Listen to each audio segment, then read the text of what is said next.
মৰমৰ ছাত্ৰ ছাত্ৰীসকল পোনপ্ৰথমতে তোমালোকক মই মোৰ ইউটিউব চেনেলটোলৈ স্বাগতম জনাইছোঁ। তোমালোকক আজি মই পঞ্চমমান শ্ৰেণীৰ আমি আৰু আমাৰ পৰিৱেশ নামৰ পাঠ্যপুথিখনৰ পাঠ নম্বৰ 9 পৰিৱেশ প্ৰদূষণ এই পাঠটোৰ প্ৰশ্ন উত্তৰসমূহৰ বিষয়ে আলোচনা কৰিম। ব'লা আমি ভিডিঅ'টো আৰম্ভ কৰোঁ। 1 নম্বৰ উত্তৰ লিখা। ক নম্বৰ কি দিছে? পৰিৱেশ প্ৰদূষণ মানে কি বুজা? তোমালোকে ইয়াৰ উত্তৰটো লিখিবা। পৰিৱেশৰ বায়ু, পানী, মাটি আদিত ক্ষতিকাৰক পদাৰ্থ মিহলি হৈ পৰিৱেশৰ স্বাভাৱিক অৱস্থা নষ্ট হোৱাকে পৰিৱেশ প্ৰদূষণ বোলে। খ নম্বৰ প্ৰদূষণ কেই প্ৰকাৰৰ আৰু কি কি? ইয়াৰ উত্তৰটো হ'ব প্ৰদূষণ মূলতঃ 4 প্ৰকাৰৰ, যেনে বায়ু প্ৰদূষণ, পানী প্ৰদূষণ, মাটি প্ৰদূষণ আৰু শব্দ প্ৰদূষণ। গ নম্বৰ বায়ু প্ৰদূষণৰ দুটা কাৰণ লিখা। উত্তৰ বায়ু প্ৰদূষণৰ দুটা কাৰণ হ'ল যান-বাহনৰ পৰা ওলোৱা ধোঁৱা আৰু কল কাৰখানাৰ পৰা ওলোৱা ধোঁৱা। ঘ নম্বৰ পানী প্ৰদূষণে কি কি দিশত প্ৰভাৱ পেলাব পাৰে? যিকোনো দুটা দিশ উল্লেখ কৰা। উত্তৰ 1 নম্বৰ মানুহৰ স্বাস্থ্যৰ ক্ষতি কৰে আৰু 2 নম্বৰ জলজ জীৱ-জন্তুৰ মৃত্যু ঘটায়। 5 নম্বৰ মাটি প্ৰদূষণৰ দুটা কাৰণ উল্লেখ কৰা। উত্তৰ মাটি প্ৰদূষণৰ দুটা কাৰণ হ'ল 1 নম্বৰ মাটিত অত্যাধিক পৰিমাণে ৰাসায়নিক সাৰৰ প্ৰয়োগ আৰু 2 নম্বৰ মাটিত প্লাষ্টিক আৱৰ্জনা পেলোৱা। প্ৰথমছ পৰিৱেশত শব্দ প্ৰদূষণ কেনেদৰে সৃষ্টি হয়? উত্তৰ লাউড স্পীকাৰ, যান-বাহনৰ হৰ্ণ, কল কাৰখানাৰ মেচিনৰ শব্দ আদিৰ ফলত শব্দ প্ৰদূষণৰ সৃষ্টি হয়। 2 নম্বৰ খালী ঠাই পূৰ কৰা।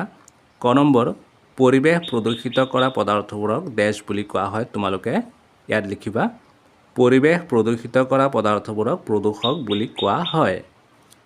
খ নম্বৰ ইন্ধন জ্বলালে বায়ুমণ্ডলত ডেছ গেছৰ পৰিমাণ বাঢ়ি যায়। ইন্ধন জ্বলালে বায়ুমণ্ডলত কাৰ্বন ডাই অক্সাইড গেছৰ পৰিমাণ বাঢ়ি যায়। গ নম্বৰ কৃষিকাৰ্যত ৰাসায়নিক সাৰৰ সলনি জৈৱিক সাৰ ব্যৱহাৰ কৰিব লাগে। ঘ নম্বৰ শব্দ প্ৰদূষণৰ ফলত মানুহৰ শ্ৰৱণ শক্তি কমি যাব পাৰে। ঙ নম্বৰ পৰিৱেশৰ সকলোবোৰ উপাদান ডেছ কৰি ৰখা আমাৰ সকলোৰে দায়িত্ব। অৰ্থাৎ আমাৰ পৰিৱেশৰ সকলোবোৰ উপাদান প্ৰদূষণমুক্ত কৰি ৰখাটো আমাৰ সকলোৰে দায়িত্ব। এতিয়া আহিছে আমি 3 নম্বৰ কুৱেশ্যনটোলৈ। তলৰ বাক্যবোৰ শুদ্ধকৈ লিখা। ক নম্বৰ যান-বাহনৰ পৰা নিৰ্গত হোৱা ধোঁৱাই বায়ু প্ৰদূষিত নকৰে। খ নম্বৰ উদ্যোগৰ ওচৰে পাজৰে গছপুলি ৰোপণ কৰিব নালাগে। গ নম্বৰ সৌৰশক্তিৰ পৰিৱৰ্তে কয়লা, পেট্ৰল আদি ইন্ধন হিচাপে ব্যৱহাৰ কৰিব লাগে। ঘ নম্বৰ পুনৰাৱৰ্তন প্ৰক্ৰিয়াৰে পৰিৱেশ প্ৰদূষণ ৰোধ কৰিব নোৱাৰি। ঙ নম্বৰ বৰষুণৰ পানী সংৰক্ষণ কৰিব নালাগে। তোমালোকক ইয়াত প্ৰতিটো বাক্য ভুলকৈ দিয়া আছে। তোমালোকে এই বাক্যবোৰ পুনৰ শুদ্ধকৈ ইয়াত লিখিবলৈ কৈছে। তোমালোকক প্ৰতিটো বাক্য মই শুদ্ধকৈ লিখি দিছোঁ। তোমালোকে চাই চাই ভালদৰে বহীত লিখি যাবা। ক নম্বৰ যান-বাহন যেনেদৰে গাড়ী, মটৰচাইকেল আদিৰ পৰা নিৰ্গত হোৱা ধোঁৱাই আমাৰ কি কৰে? বায়ু প্ৰদূষিত কৰে। তোমালোকে উত্তৰটো লিখিবা যান-বাহনৰ পৰা নিৰ্গত হোৱা ধোঁৱাই বায়ু প্ৰদূষিত কৰে। খ নম্বৰ উদ্যোগৰ ওচৰে পাজৰে গছপুলি ৰোপণ কৰিব নালাগে। এই বাক্যটো শুদ্ধকৈ লিখিলে হ'ব উদ্যোগৰ ওচৰে পাজৰে গছপুলি ৰোপণ কৰিব লাগে। গ নম্বৰ সৌৰশক্তিৰ পৰিৱৰ্তে কয়লা, পেট্ৰল আদি ইন্ধন হিচাপে ব্যৱহাৰ কৰিব লাগে। উত্তৰ সৌৰশক্তিৰ পৰিৱৰ্তে কয়লা, পেট্ৰল ইন্ধন হিচাপে ব্যৱহাৰ কৰিব নালাগে। ঘ নম্বৰ পুনৰাৱৰ্তন প্ৰক্ৰিয়াৰে পৰিৱেশ প্ৰদূষণ ৰোধ কৰিব নোৱাৰি। এই বাক্যটো শুদ্ধকৈ লিখিলে হ'ব পুনৰাৱৰ্তন প্ৰক্ৰিয়াৰে পৰিৱেশ প্ৰদূষণ ৰোধ কৰিব পাৰি। ঙ নম্বৰ বৰষুণৰ পানী সংৰক্ষণ কৰিব নালাগে। উত্তৰ বৰষুণৰ পানী সংৰক্ষণ কৰিব লাগে। এতিয়া 4 নম্বৰ কুৱেশ্যনটো কি দিছে?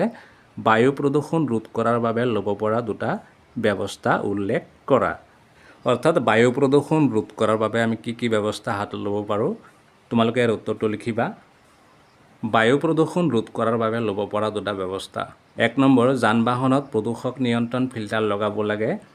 2 নম্বৰ, অধিক সংখ্যক গছপুলি ৰোপণ কৰিব লাগে। 5 নম্বৰ, পানী প্ৰদূষণ ৰোধ কৰিব পৰা যিকোনো তিনিটা ব্যৱস্থা উল্লেখ কৰা। উত্তৰ, পানী প্ৰদূষণ ৰোধ কৰিব পৰা তিনিটা ব্যৱস্থা হ'ল 1 নম্বৰ, ঘৰুৱা জাবৰ জোঁথৰ আৰু পলিথিন আদি পুখুৰী, নদী বা হ্ৰদৰ পানীত পেলাব নালাগে। 2 নম্বৰ, উদ্যোগবোৰৰ পৰা নিৰ্গত হোৱা বিষাক্ত ৰাসায়নিক পদাৰ্থ পোনপটীয়াকৈ পানীত পেলোৱা বন্ধ কৰিব লাগে।